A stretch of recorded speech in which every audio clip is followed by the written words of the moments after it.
Hi there, Tamika here from Children of Christ Homeschool. Welcome back.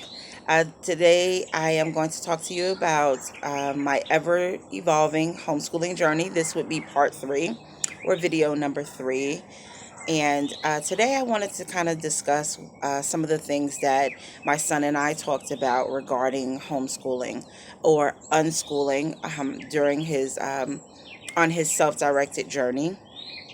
And I think last time we touched on quite a bit of things that I was going through and that my son may be going through. Specifically, I am going, just to recap, I am going through the process of deschooling my mind and changing how I think about learning, changing how I think about how he learns. And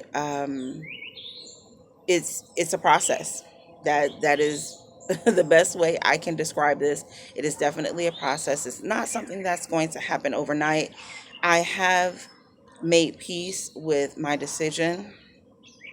I honestly believe it is the best decision that I can make. I'm sorry, I'm squinting because I'm out on my front porch and the sun is like literally starting to come up over my over my house, and now it's like right in my eyes.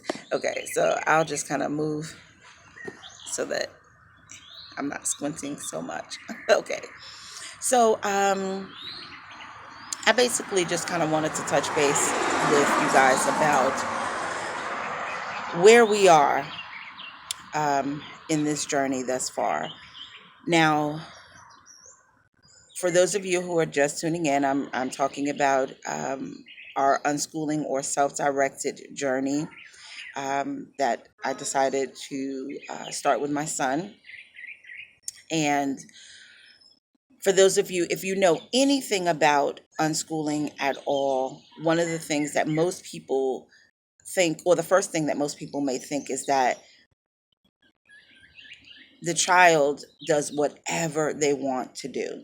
And essentially, that's true.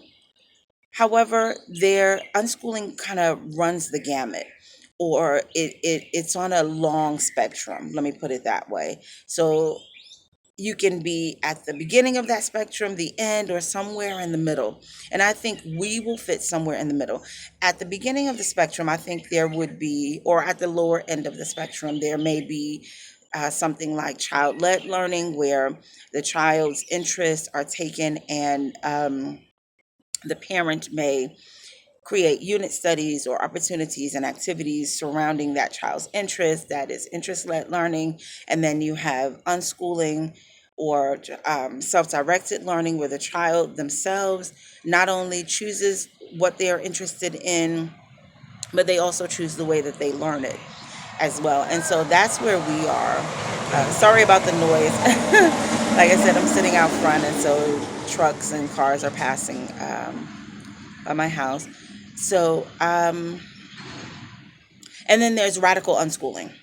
With radical unschooling, based on my research and what I've observed from others, with videos, how you doing? From others' videos and different things like that. Radical unschooling, the child has complete autonomy over everything, not just how they learn and what they learn, but their bedtime, their food, their clothing, their just every aspect of living, basically, they have autonomy over. And so we are so not there yet. We are not radical unschoolers by any means. I do believe that children need guidance, and that there are some things that, as a parent, I am going to have to help him with. And so that's where we are. So I wanted to talk to my son about what all of this means, because we've been talking about what self-directed learning is and what he has autonomy over. And I just kind of wanted him to be clear that that does not mean that you get to, let's see, how do I put this? Or how do I phrase this so that I know what I want to say, but I'm trying to say it in a way that you guys can understand exactly what I'm trying to say. Well, you know what? Even better. What I did was I came up with a list of non negotiables. And I sat down and I spoke with my son. The non negotiables are things that I am not willing, as it says, to negotiate, or there is some flexibility of negotiation, but it would be limited. And so I needed my son to understand exactly where he is and where he stands. And mainly because he's that kid. My son is on the spectrum. He's high functioning, and he has Asperger's. Although, if you sat and spoke with him, you would probably have to spend more time with him in order to figure this out. I mean, it would not be something that you would be able to put your finger on right away. But in any case, one of the things, or one of his personality traits, is that he can become very intense about a specific subject or a specific thing, whatever it is that he is into, whatever it is that he's passionate about. He becomes very, very intense about that particular subject or video or whatever it is. And I'll give you an instance, and then I'll get back to my list here that we created, or that I created.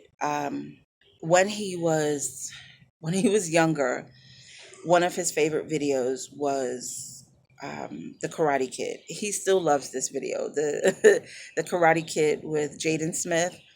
Well, he loved that video so much when he was about 3, 4 years old.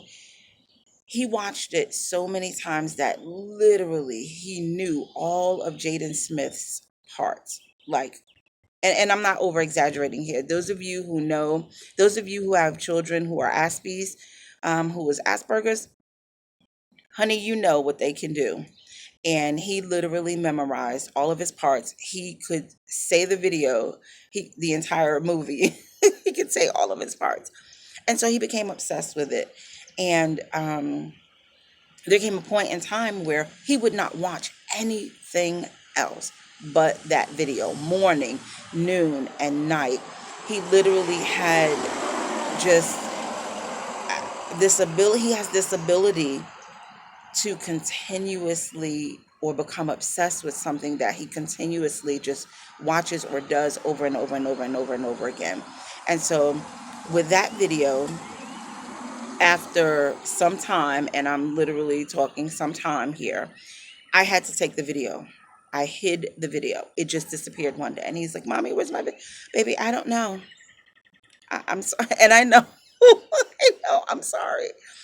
Those, as some people may be thinking, oh, she's such a terrible mom. But honey, you have to live with it to understand. Okay. But he eventually would move on. He would be kind of sad that, his video is missing, but he would move on. And it was that same exact thing with Dragon Tales, with Yo Gabba Gabba when he was even younger. The Fresh Beat Band was another one. Dora, oh my God, I got to the point that if I had heard Dora's voice one more time, I was going to scream. Okay, literally scream. So all of these things disappeared, and then it was what else was it? The Ninja Turtles. Oh my gosh, the Ninja Turtles. He would sing that song, and it was just, oh my God, I can't even see. I'm getting emotional just thinking about it because it's like you have to be there, like, to understand. But in any case, I just say all of this to say that I know that my son's personality is the type that he can get overly involved or extremely intense about a specific subject, topic, video, or anything that he really, really loves. And he does kind of need a nudge or a push, or some help learning how to transition to something else. And so, with knowing that, I cannot fully give him autonomy um, over how long. I'll put it that way, over how long he studies or focuses on a specific topic or thing. And I know that some people looking like may start thinking, oh, well, isn't that what unschooling is about? The child has all the time in the world to focus on their interests, and that's what unschooling or child led, or actually what we are, self-directed learning. That is exactly what that is. However, you have to know your child, okay? And I know mine. And right now, he literally has spent the last 6 weeks doing no other activity. No, well, let me be let me be more specific. Let me be fair to him. His the amount he has spent more time doing cubing and YouTube videos in the last 6 weeks since we've been quarantined, um, than he has done any other activity. Now, there are times that he will put it down, he will take a break from it, and he will go in the backyard and he'll skateboard. He loves to skateboard. That's another one of his fun activities, and he'll practice some of his skateboarding tricks. And so that's what he'll do on his own. So those are the two things that he's done the most in the past 6 weeks. If I don't invite him or offer or make a suggestion for a different activity, then he will not do one. So basically, he loves to play board games. So every now and again, oh, hey, Xavier, let's go play a board game. And he'll stop what he's doing and he'll play a board game. We'll play some games together. I'll make suggestions. Let's go to the park, or, well, not to the park, but we have a bike trail that isn't far from us. And so no one is using it. So we've been the ones to kind of use it. And he loves to skateboard down the bike trail. And so that's something that we've started doing most recently. And because there's not much else we can do um, because of quarantine. But in any case, I say all of that to say that I know that my son's personality is one where he becomes very intense on a particular topic, and it makes it very difficult for him to transition to something else. And so, knowing that, I do want to give him an opportunity to spend as much time as he wants to or feels like he needs to on a specific subject, but he will need some nudging in order to transition to something else. So, with that known and with that said, I'm going to get right to our list of negotiables because I don't want non negotiables because I don't want this video to be too long. Okay, so the first thing on our non negotiables list, and I don't think I'm going to have a problem with this, but my son usually he's very literal, okay, and he does better if he knows what's going to happen and what's expected and so forth. So the first one on our list of non-negotiables are church services. Once we're done with this quarantine and we're back to our normal, whatever that may mean, lives, and we're able to attend church services once again out in the building, at our church, that is non-negotiable. You are not going to be able to opt out of that. And, that is non-negotiable. So in any case, while we are having church at home, because that's what we do, we watch our service streamed live at home, that is non-negotiable. Yes, you are getting up in the morning, having your breakfast, and we are eating. Actually, what we're doing is we watch our live streaming service. We get dressed in the morning, watch our live streaming service while we have a sort of brunch. And so that's been enjoyable for him. We have something fun like pancakes and vegan sausage, and so he loves that. And so that's non-negotiable. You're not going to sleep through church services. We are going to pray and have Bible study as normal. Those are non-negotiable. Okay, so the second thing on our non-negotiables list is hygiene. You cannot opt out of shower. No, negative. You are going to shower every day like you normally do. And yes, I do have to still remind him he's 12 years old. And there are days it's like, dude, you know. So hygiene is non-negotiable. You need to brush your teeth, take care of your hair, that sort of thing. There will be no negotiating. You are not having autonomy over that, unless it's in the positive. But these are things on the list because these are things that I feel will eventually become or could eventually become problematic if they're not addressed beforehand. Okay. Number 3 on our non-negotiables list is daily and weekly chores. Non-negotiable. Trash still has to go out. Yard work still needs to be done. Household chores, your room still needs to be clean. You cannot have autonomy over whether or not your room is dirty. Negative. Can't have food and all that stuff, sitting around your room, under your bed, and we don't live like that. Non negotiable. Okay. Number 4. And I wrote this one down and we spoke about this. Um, but as I told you about my son, you'll know why this is on the list. Limited screen and TV time. Now, screen time and television time, he can have autonomy over that for as long as needed that complement the subject that he's learning. So essentially, if the videos and the screen and the games that he's playing on his console or whatever the case may be, if they complement whatever it is that he's trying to learn or accomplish, then by all means, he can have that. However, can he just lie around 24 hours a day, 7 days a week, for months at a time, Netflixing and chilling? Negative. That's not going to happen. And I know that might be against the whole unschooling, self directed learning mantra, non negotiable in my home. Okay. Now you can watch videos. I'm not putting a time limit on those types of things, but just Netflixing and chilling and, just kind of vegging out on nothing but that. And I'm not seeing any type of, or I don't observe any type of activity that go along with what you've watched or, something like that. Nah, I'm not doing it.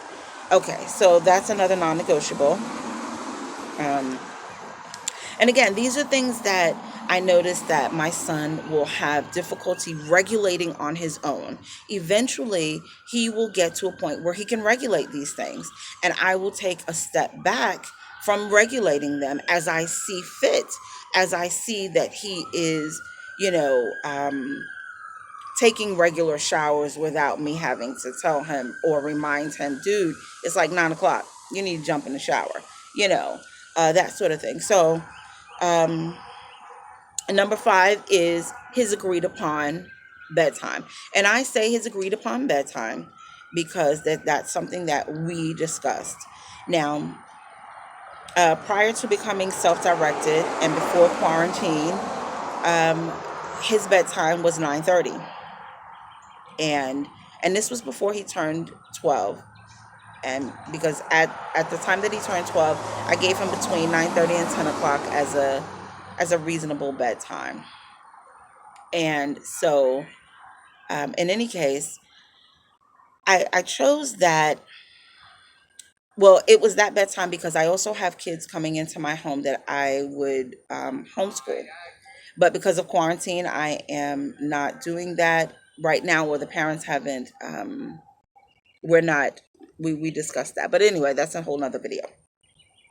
In any case, so there was a need for him to go to bed by 9:30, 10 o'clock, so that he can rise up in the morning and, have enough sleep overnight and get started with his assignments, because basically that's how we were doing things during that time. And so um, his agreed upon bedtime for the first 4 weeks of self-directed learning during this quarantine, we experimented with his bedtime. And I basically told him, you choose when you feel like you're tired and you want to go to bed, and you choose when you get up. And I observed this for 4 weeks. Count 1, 2, 3, 4. 4 weeks. I watched and I observed. He went to bed literally in the wee hours of the morning and literally did not wake up till probably early afternoon. I want to say about 12:30, 1 o'clock, 2 o'clock, anywhere between 12:30 and 2:30, he would get up. Okay, that's not that's not something that I feel is appropriate for a 12-year-old. And I want him to be productive during the day, and productive looks whatever it is that he wants it to look like, but he's got to be up to do it. And so that we discussed what our body needs and why our body needs sleep and why it's important to get our rest, especially during this pandemic. It's especially important to keep our immune system healthy, and rest is very important for our brain to function properly. Cannot stay up all night, cannot. And so I allowed him to do this for 4 weeks, and just to see if he would self-regulate at some point, say, you know what, um, I may need a little bit more sleep. So what I started doing was I let him go to bed anytime he wanted to, but then I started waking him up at about 11 o'clock. I wouldn't let him sleep past 11. And he'd get up cranky, and he'd go, Mommy, but I'm so tired. How come I can't sleep in? Well, trying to prompt him to make the adjustment on his own. Because, like I said, for 4 weeks, I allowed him to get up whenever he wanted to. And so, just to kind of show him that your body needed sleep, I'd wake him up at 11. So, if he went to bed at 4 o'clock in the morning, 5 o'clock in the morning, or whatever time he went to bed, and I woke him up at 11, 4 to 6 hours is not enough sleep for a 12-year-old. So, obviously, he was going to get up cranky and not want to function. He was going to feel sluggish. And I wanted him to feel that, because I wanted him to be able to um, self regulate, make that adjustment and say, okay, you know what? If I have to get up at 11, and I told him, I am going to wake you up by 11. You will not sleep past 11. So knowing that you have that parameter, that you have to be up at 11, and knowing that you need at least 8 to 10 hours of sleep in order to function. And he's very good in math. He still was unable to turn off the television or stop doing whatever it was he was doing and go to sleep. And so this is why I felt like I needed to step in. And he agreed. He said, Mommy, you're right. So after 4 weeks of him trying it on his own, he realized that it was something that would be beneficial to him if I regulated. And so we came up with the solution that during this pandemic, or until further notice, like we just really don't know what life is going to bring at us. But for now, his bedtime would be 12 o'clock, that he would not be able to stay up later than 12, and that he would be able to get up in the morning at 9:30, 10 o'clock the latest. Okay, so that would give him plenty of sleep. Now, if he chose to go to bed earlier than 12, that's absolutely fine. If he chooses to go get up a little bit earlier than 9:30, 10 o'clock, that's absolutely fine as well. It's totally up to him. But I explained to him that you're not going to sleep the entire day away, and that we want to get up and be productive. So in any case, these are our non-negotiables. And of course, the last two are flexible, just based on what he and I discussed. But the first three, those are hard non-negotiables. Bible study, prayer, praise, and worship. Our first, church services, worshiping God. That is number first. That's number one. As for me and my house, we will serve the Lord, and so that is non-negotiable. Hygiene, non-negotiable. Daily chores, non-negotiable. I am a single parent, so I am not going to take care of this home and property all by myself. And he's 12 years old, as big as I am, strong too. Negative, negative. So, and I want him to understand the role that a young man should take anyway. And so, um, anyway, just to recap, so our daily chores and things, non-negotiable. Limited TV and screen time, again, that is non-negotiable with some flexibility, just in regards to exactly what it is that he's watching. As long as he's doing that and something else, we're good. But vegging out in front of TV or vegging out on screen time continuously is not an option for us. And the same thing with the bedtime, being able to, staying up 24 hours a day or staying up till 5, 6 o'clock in the morning and sleeping all day, non negotiable. You cannot do that. So, in any case, this video is a lot longer than I intended it to be. It's about 25 minutes long. Thank you so much for hanging in there with me. Stay tuned for more videos regarding our ever evolving homeschooling journey and my journey to a self-directed learner and a self-directed mind. Because my mindset is definitely changing. And of course, I'll do some day in the life of a self-directed videos as well. If there's some sort of video that you guys want to see, please, comment, like, subscribe. Let me know what you're thinking. Let me know what your thoughts are um, regarding this subject. If you have any questions, please feel free to comment as well. Thank you so much for watching. Be blessed. Have a good day.